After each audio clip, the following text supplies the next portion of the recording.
আসসালামু আলাইকুম all friends, দেশ এবং দেশের বাইরে থেকে যারা এই ভিডিওটি দেখতেছেন তাদেরকে জানাই আমার অন্তরের অন্তরস্থল থেকে আন্তরিক শুভেচ্ছা ও অভিনন্দন। আমরা ডিউটিতে ছিলাম ফেরি পারানোর সময়। তো এই হচ্ছে জীবন, কি বয়স্ক মানুষ এখনও বয়সের ভারে নুয়ে পড়েছে, তারপরও বসিবে জীবিকা নির্বাহ করে। এটাই হচ্ছে পুরুষ মানুষ, কিন্তু অনেক নারীর এটা বুঝতে চায় না।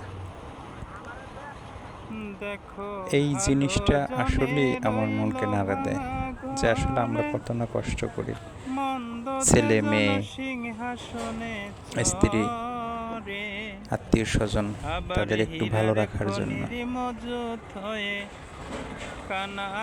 তো